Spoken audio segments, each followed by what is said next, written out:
Brendan Kiley and Jason Reynolds' All-American Boys tells the story through the perspectives of two young men, Rashad, who is black, and Quinn, who is white. Both boys live in the same town, attend the same school, play on the same basketball team, and have similar friends. Yet the boys could not be more disconnected. Paul Galuzzo, a white cop who basically raised Quinn once his father was killed in Afghanistan, brutally attacked and beat Rashad until he was unable to move at a corner market store one night after falsely accusing him of shoplifting. Rashad had done nothing wrong. He just simply tripped over a woman with a bag of chips in his hand and his duffel bag open so he could take out the money to pay for the chips. There was one witness outside the market that night, Quinn, who was placed in an uncomfortable situation. Either defend the man who was a huge part of his life or the black young man who was innocent.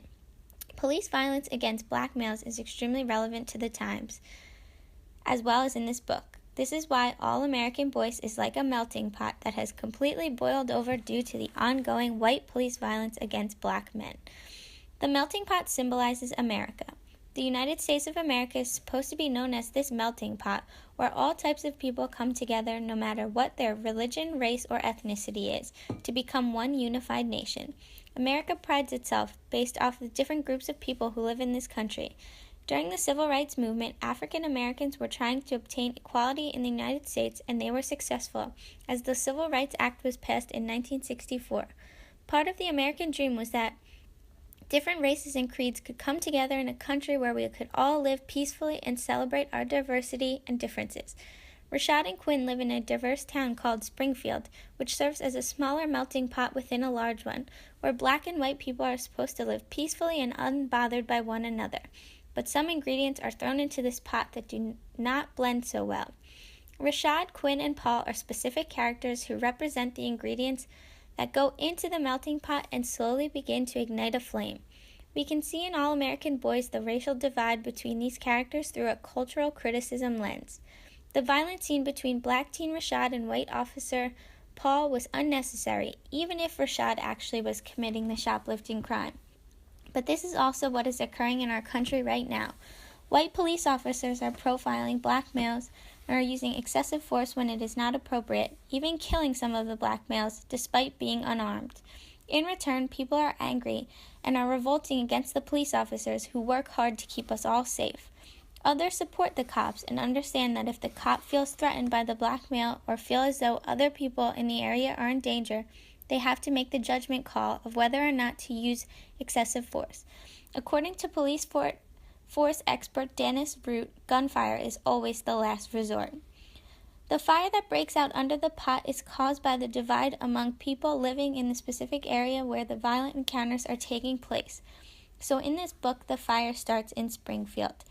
Media plays a huge role in swaying people one way or the other, either supporting the black individuals or the police officers.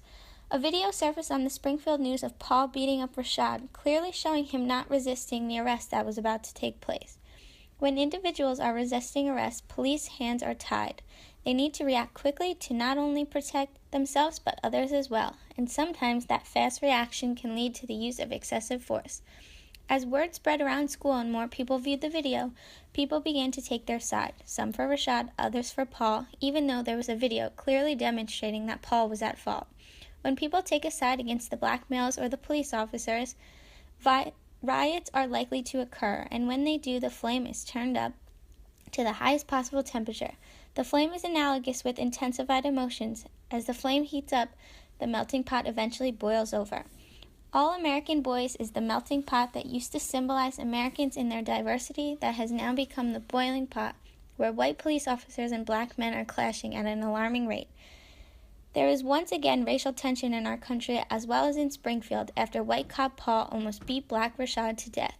The black community feels as though the ingredients have been cooked completely, but the people who live in the area have to decide if they enjoy the taste of overcooked food or if they feel as though the heat needs to be reduced. At the end of All-American Boys, a list of black individuals killed by police officers is read aloud by Barry and Spoony.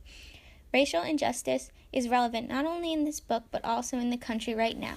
Ultimately, the heat needs to be turned down in order to keep the pot from continuing to boil over, and the ingredients need to find a common ground where they will not react every time they come in contact with one another.